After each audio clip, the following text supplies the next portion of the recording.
July 2024 has been quite eventful in the gaming world, with several notable dramas unfolding alongside major releases. Here are some of the key events and controversies. Elden Ring: Shadow of the Erdtree.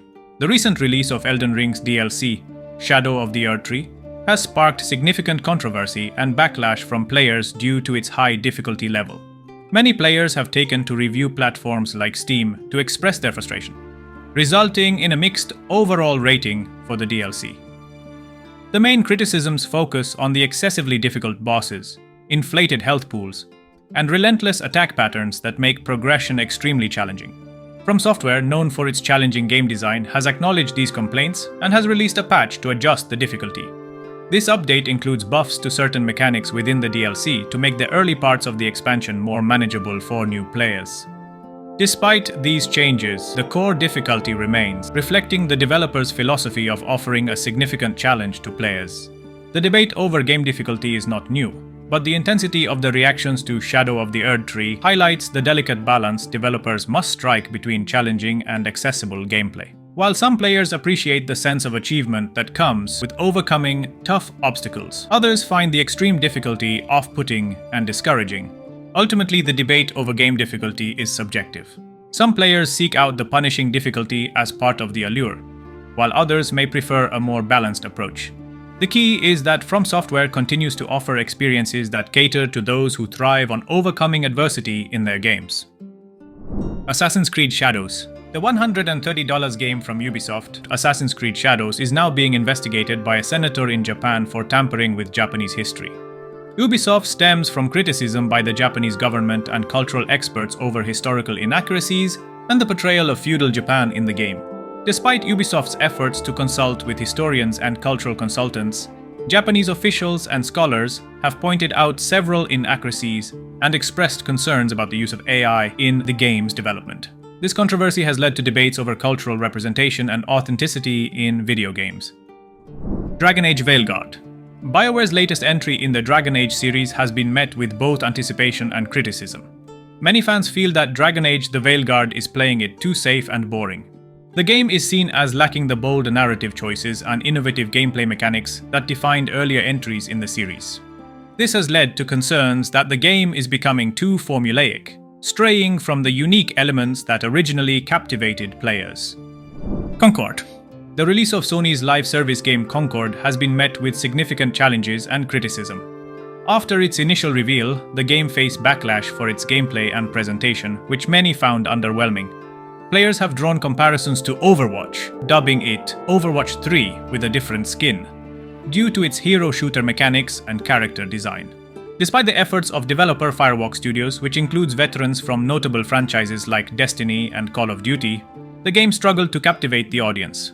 The beta tests, which offered a glimpse into the game's 16 characters and various game modes, did little to change the negative perception.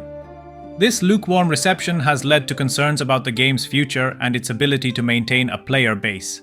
The peak concurrent player count reaching only 2,363 has been seen as a significant indicator of the game's troubled launch.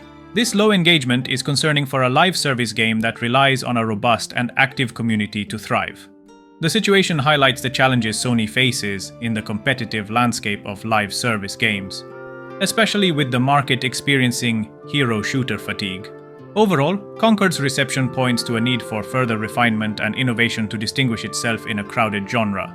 Sony and Firewalk Studios will need to address these issues quickly to avoid the game becoming another failed attempt at establishing a successful live service franchise. Diablo 4 expansion.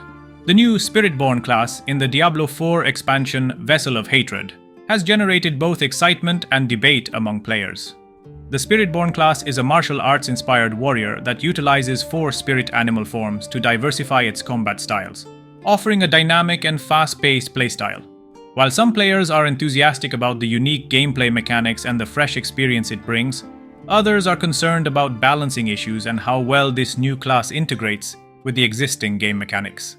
The Spiritborn class is designed to be highly agile and versatile, incorporating martial arts with spirit animal abilities, making it Diablo 4's fastest and most aggressive class. This new addition aims to offer players a unique combat experience, especially suited for the new jungle region of Nahantu. However, integrating such a distinct class has sparked debates within the community about its impact on game balance. Some players worry that the Spiritborn's capabilities might overshadow existing classes or disrupt the game's balance, while others are eager to explore the new mechanics and strategies it introduces. Splitgate 2. The announcement of Splitgate 2 was met with mixed reactions. While many fans are excited about the return of the portal-based shooter, some are concerned about how the sequel will address the issues present in the original game. Helldivers 2. Helldivers 2 has experienced a significant drop in its player base, losing about 90% of its players since its launch in February 2024. The game, which was initially a surprise hit, peaked at over 458,000 concurrent players on Steam, but has since seen that number dwindle to around 32,000. Several factors have contributed to this sharp decline. One of the major issues was Sony's policy requiring players to sign in using a PlayStation Network (PSN) ID, which was implemented months after the game's release. This requirement led to widespread dissatisfaction, particularly among PC players, resulting in many refund requests and the game being delisted in 177 countries.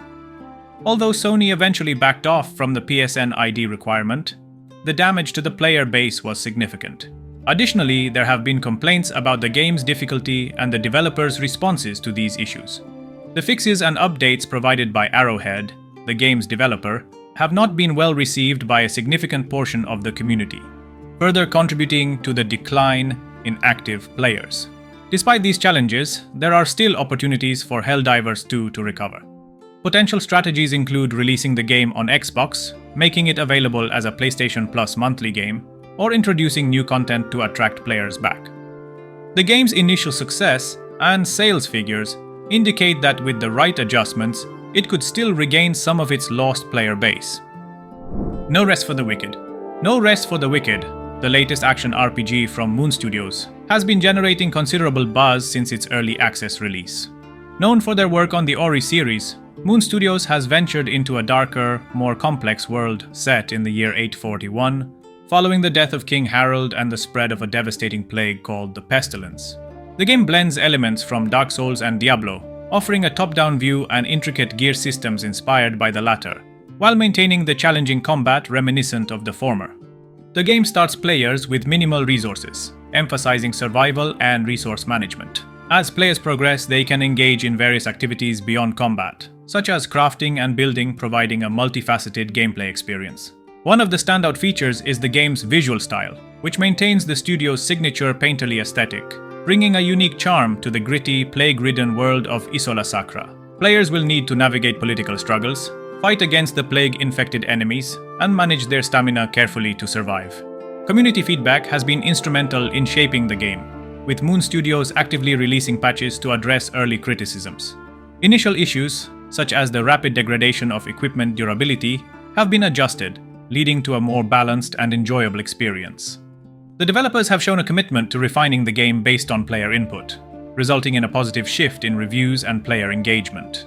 For those interested in a challenging, deep, and visually stunning RPG, No Rest for the Wicked offers a compelling experience that goes beyond traditional genre boundaries. Recently, they have announced a huge update, the Crucible, which will be released on the 25th of this month. The Crucible features a series of floors filled with the game's toughest enemies, culminating in a boss fight against the formidable Echo Knight.